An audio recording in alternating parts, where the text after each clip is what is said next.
언젠가 어떤 분의 이야기를 들은 적이 있는데, 우리나라에는 봄, 여름, 가을, 겨울 네 계절이 있는데 사실은 5개의 계절이 되어야 된다라고 이야기를 했다고 합니다.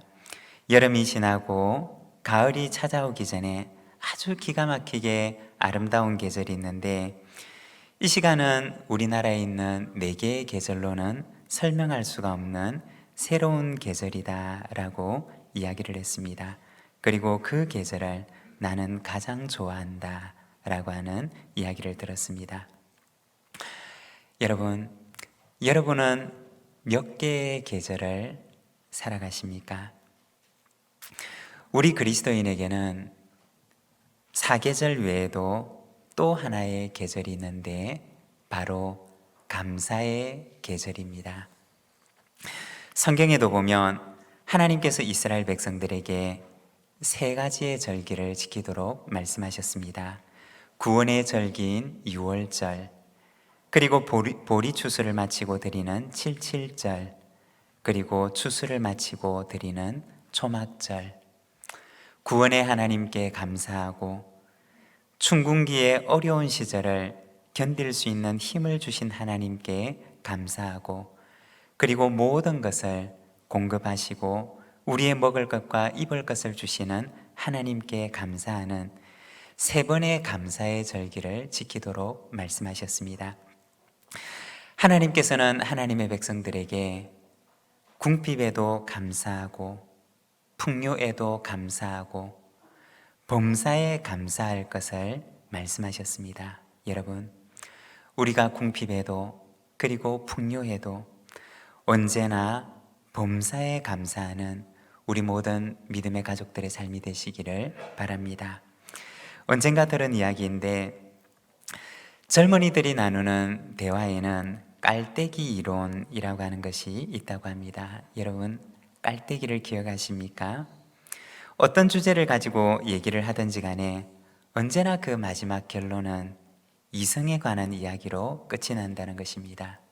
그런데 그리스도인에게도 깔때기 이론이 있습니다. 어떤 주제를 가지고 이야기를 하든지 그 마지막의 결론은 감사라는 것입니다. 지난번에 우리 교회에서 감사 새벽 기도를 할 때 어느 권사님의 말씀 가운데 잊혀지지 않는 말씀이 있는데, 감사 새벽 기도를 위해서 새벽 기도를 오다가 아침에 차에 시동을 걸었는데 차에 문제가 생겨서 긴급 출동을 부르게 되었다고 합니다. 새벽 기도는 가야 되겠는데 차에 시동은 걸리지 않고 갑자기 짜증이 났지만, 그러나 마음을 가다듬고 뭘 감사해야 될지는 모르겠지만 일단 하나님께 감사합니다 라고 고백을 했다는 이야기를 들은 적이 있습니다. 여러분, 우리가 살아가다 보면 때로는 뭘 감사해야 될지 모르는 때도 있습니다. 그리고 감사해야 할 것이 없는 것 같은 순간을 만날 때도 있습니다. 그렇지만 마음을 굳게 먹고 우리의 마음에 감사의 깔때기를 가지고 일단 하나님 감사합니다 라고 고백하시기를 바랍니다. 그러면 오늘 내가 드린 그 고백이 내일의 감사의 간증과 찬송이 되게 하시는 은혜를 우리에게 허락해 주실 줄로 믿습니다. 데살로니가전서 5장 16절에서 18절까지 말씀을 우리가 자막을 보면서 같이 한번 읽도록 하겠습니다. 함께 읽겠습니다. 항상 기뻐하라, 쉬지 말고 기도하라, 범사에 감사하라. 이것이 그리스도 예수 안에서 너희를 향하신 하나님의 뜻이니라. 아멘. 여러분, 항상 기뻐하고 쉬지 말고 기도하고 범사에 감사하는 것, 이것이 하나님께서 우리에게 두신 하나님의 뜻이라고 말씀하십니다. 여러분, 범사에 감사하는 우리 모든 믿음의 가족들이 되시기를 바랍니다. 오늘은 우리가 감사, 염려가 찬송이 되게 라고 하는 제목을 가지고 함께 말씀을 나누고자 합니다. 우리는 왜 기뻐하지 못하고, 왜 감사하지 못하고, 왜 찬송하지 못할까요? 오늘 우리가 읽은 이 말씀에서는, 마태복음 6장에서는 우리에게서 기쁨과 감사와 찬송을 빼앗아가는 염려에 대해서 말씀을 하고 있습니다. 오늘은 우리가 이 말씀을 통해서 염려를 이기는 감사, 염려가 찬송이 되게 하는 감사에 대해서 우리가 몇 가지로 함께 묵상을 하고자 합니다. 먼저 첫 번째로, 염려를 이기는 감사는 오늘의 하나님께 감사입니다. 25절과 26절의 말씀을 우리 같이 한번 읽어보도록 하겠습니다. 함께 읽겠습니다. 그러므로 내가 너희에게 이르노니 목숨을 위하여 무엇을 먹을까, 무엇을 마실까, 몸을 위하여 무엇을 입을까 염려하지 말라. 목숨이 음식보다 중하지 아니하며 몸이 의복보다 중하지 아니하냐. 공중의 새를 보라. 심지도 않고 거두지도 않고 창고에 모아들이지도 아니하되 너희 하늘 아버지께서 기르시나니 너희는 이것들보다 귀하지 아니하냐. 오늘 우리가 읽은 이 말씀에 보면 예수님께서 제자들에게 염려에 대해서 말씀을 하십니다. 목숨을 위하여 무엇을 먹을까, 무엇을 마실까, 몸을 위하여 무엇을 입을까 염려하지 마라. 예수님께서는 제자들에게 염려하지 않는 삶에 대해서 말씀을 하셨습니다. 예수님의 이 말씀은 미래에 대해서 아무런 계획이 없는 삶에 대해서 이야기를 하는 것이 아닙니다. 미래에 대해서는 아무런 생각이 없는 무책임한 삶에 대해서 말씀하시는 것이 아닙니다. 예수님의 말씀은 염려에 매몰이 되어서 오늘의 기쁨과 감사와 찬송을 잃어버린 삶에 대해서 말씀하시는 것입니다. 하나님께서는 하나님의 백성이 그와 같이 살기를 원치 않으신다는 것입니다. 우리가 조금 전에 보았던 데살로니가전서 5장 16절에서 18절까지 말씀에서도 항상 기뻐하라, 쉬지 말고 기도하라, 범사에 감사하라. 이것이 너희를 향하신 그리스도 예수 안에서 너희를 향하신 하나님의 뜻이니라고 말씀하셨습니다. 항상 기뻐하는 삶을 살아가는 것, 그리고 모든 일에 감사를 놓치지 않는 삶을 살아가는 것, 그것이 바로 우리를 향한 하나님의 뜻이라고 말씀하고 있는 것입니다. 그런데 왜 우리는 이와 같은 기쁨과 감사를 잃어버리고 살아가는 것일까요? 그것은 염려 때문이라는 것입니다. 염려 때문에 우리는 하나님께서 우리를 위하여 주셨던 그 기쁨과 희락과 감사를 놓치며 살아가는 것입니다. 오늘 본문에서 예수님께서는 공중에 나는 새에 대해서 말씀을 하십니다. 공중에 나는 새, 염려하지 않는 새에 대해서 말씀을 하십니다. 여러분, 혹시 우리가 살아가면서 염려하는 새를 보신 적이 있으신가요? 근심과 염려가 너무 많아서 밤잠을 이루지 못하는 새를 보신 적이 있으신가요? 내일의 염려 때문에 오늘의 기쁨을 잃어버리고 살아가는 새들을 보신 적이 있으신가요? 예수님께서는 오늘 본문에 말씀하시기를 심지도 않고 거두지도 않고 창고에 모아 들이지도 않지만 그러나 염려하지 않는 새에 대해서 말씀을 하십니다. 우리는 이 말을 들으면 마음속에 이런 생각이 들 수도 있습니다. 게으르다, 팔자 좋다, 저렇게 해도 되나? 우리는 이 말씀 속에서 게으른 새의 이미지, 무책임한 새의 이미지에 대해서 생각을 할 수도 있습니다. 그러나 여러분, 우리가 다시 한번 생각을 해보면 정말 새들이 게으를까요? 우리처럼 심지도 않고 거두어들이지도 않고 창고에 모아들이지 않는다고 해서 정말 새들이 게으른 것일까요? 새벽 기도를 마치고 이른 아침에 우리 교회 앞마당에 있는 계단을 오르게 되면 제일 먼저 들려오는 것이 새들의 소리입니다. 새들이 지저귀는 소리가 새벽 예배를 마친 뒤 그 교회의 새벽 계단을 가득 채우고 있는 것을 저는 보게 됩니다. 마치 이른 아침에 일터로 나가는 가장처럼 아침 동이 터오르기 시작하면 새들은 이른 아침에 일어나 온 하늘을 누비면서 하루를 시작하는 것입니다. 과연 새들처럼 부지런한 사람이 얼마나 될까라는 생각을 해봅니다. 예수님께서 말씀하신 것은 게으른 새가 아니라 염려하지 않는 새였던 것입니다. 새들은 가득 쌓아놓은 창고에서 자신의 안위를 찾지 않는다는 것입니다. 창고에 가득 쌓여 있는 것을 보고서 마음의 안정감을 얻지 않는다는 것입니다. 그런데 사람은 어떠하냐?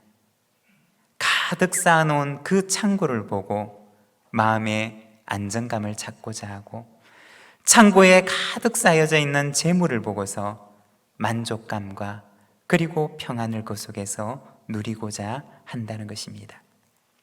그리고 반대로 비어있는 창고를 보게 되면 불안과 염려가 찾아오게 된다는 것입니다. 왜냐하면 그의 안정감이 창고에서 나오는 것이기 때문입니다. 예수님께서는 27절에 이어서 말씀하시기를 너희 중에 누가 염려함으로 그 키를 한 자라도 더할 수 있겠느냐라고 말씀하십니다. 여기서 키라고 하는 말은 우리가 보는 성경에 보면 작은 번호가 붙어 있는데 그 번호를 따라 내려가서 그 아래 각 줄을 보게 되면 목숨이라고 번역을 하고 있습니다. 그리고 한자라고 하는 단위는 이스라엘의 길이의 단위로 한 규빗을 말하는 것인데 이것을 오늘날 우리가 사용하는 단위로 바꾸게 되면 한 50cm 정도에 해당되는 길이입니다.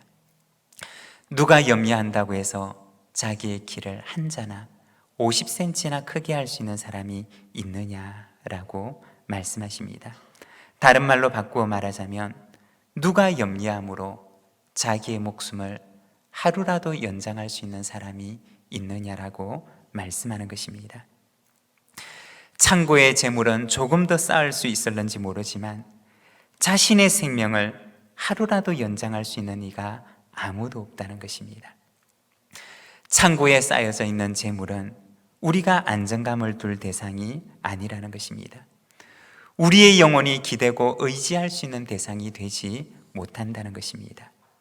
그런데 우리는 왜 염려하느냐?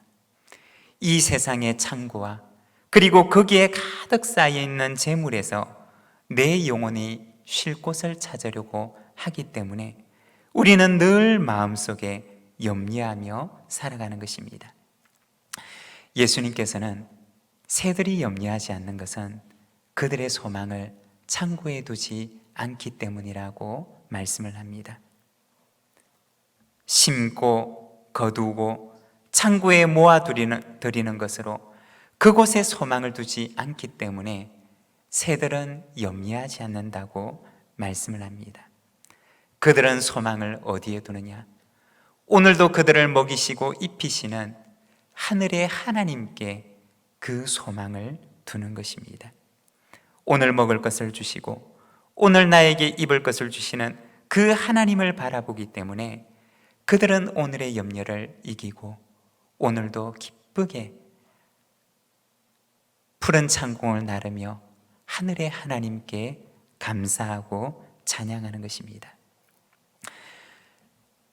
우리가 왜 염려하느냐? 그 염려의 뿌리에는 오늘 먹을 양식이 없기 때문이 아니라 우리를 먹이시고 우리를 기르시고 우리를 입히시는 하나님에 대한 불신이 자리 잡고 있기 때문이라는 것입니다. 하나님을 믿을 수 없기 때문에 오늘 나의 영혼을 먹이시고 나를 입히시고 나를 기르시는 그 하나님을 믿을 수가 없기 때문에 우리는 오늘도 염려 가운데 살아간다는 것입니다. 얼마 전에 잘 아시는 장로님께서 하나님의 부르심을 받으셨는데 돌아가시기 얼마 전에 지인들에게 전화를 하셨다는 이야기를 들었습니다. 그리고는 그 전화기에 대고 고마웠다는 이야기를 전하고, 그리고 천국에서 다시 만나자는 말씀을 하시고는 얼마 후에 하나님의 품으로 가셨다는 이야기를 들었습니다.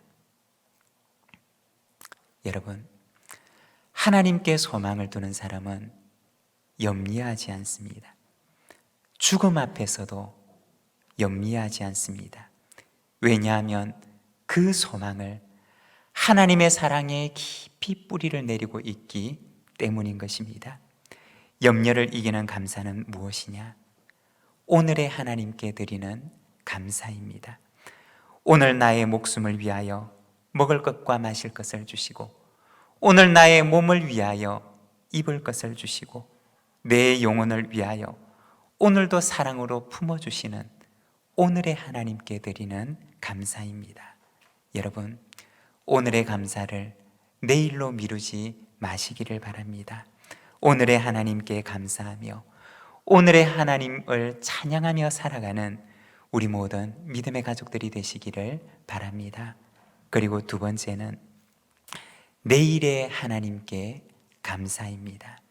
34절의 말씀 우리가 함께 읽겠습니다. 그러므로 내일 일을 위하여 염려하지 말라. 내일 일은 내일이 염려할 것이요 한날의 괴로움은 그날로 족하니라. 여기서 괴로움이라고 하는 말은 원어 성경에 보면 카키아라고 하는 단어를 사용하는데, 그 말의 뜻은 나쁜 일, 악한 일이라고 하는 뜻을 가지고 있습니다. 우리는 살아가면서 때로는 우리의 인생 가운데 나쁜 일이 생길 때도 있습니다.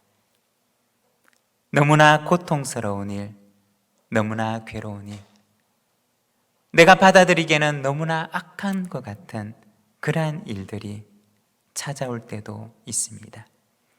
그러나 주님께서는 말씀하시기를 한날의 괴로움은 그날로 족하다고 말씀하십니다. 고통스러운 일이 내 마음을 찢어 놓을 때가 있지만, 그리고 이 상처가 결코 아물지 않을 것 같은 그러한 고통스러운 일이 있을 때도 있지만, 그러나 주님께서는 한날의 괴로움은 그날로 족하다고 말씀을 하십니다. 족하다는 말은 충분하다는 이야기입니다. 오늘의 괴로움이 오늘로 족하니 내일로 가져가지 않아도 된다는 말입니다. 한날의 괴로움을 그날에 내려놓고 다음 날로 가져가지 말라는 것입니다. 여러분, 우리의 인생에 너무나 고통스러운 순간이 찾아올 수도 있습니다. 고통의 커다란 파도가 나의 영혼을 송두리째 덮어버릴 수도 있습니다. 그렇지만 주님께서는 그날의 괴로움은 그날에 내려놓고 내일은 새롭게 떠오를 새날을 맞이하라고 말씀하십니다. 예전에 참 많이 불렀던 찬양 가운데 날마다 숨쉬는 순간마다 라고 하는 찬양이 있습니다. 그 찬양에 보면 날마다 숨쉬는 순간마다 내 앞에 어려운 일 보내 주님 앞에 이 몸을 맡길 때 슬픔 없네, 두려움 없네. 주님의 그 자비로운 손길 항상 좋은 것 주시도다. 사랑스레 아픔과 기쁨을, 수고와 평화와 안식을. 우리 찬양을 하시는 분은 3절을 우리 같이 한번 부르도록 하겠습니다.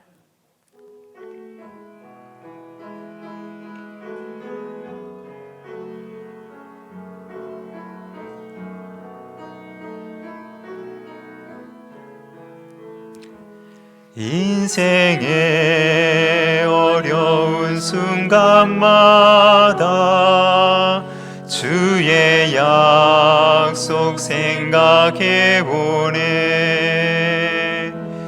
내 맘속에 믿음 잃지 않고 말씀 속에 위로를 얻네. 주님의 도우심 바라보며 모든 어려움이 이기도다. 흘러가는 순간순간마다 주님 약속 새겨봅니다.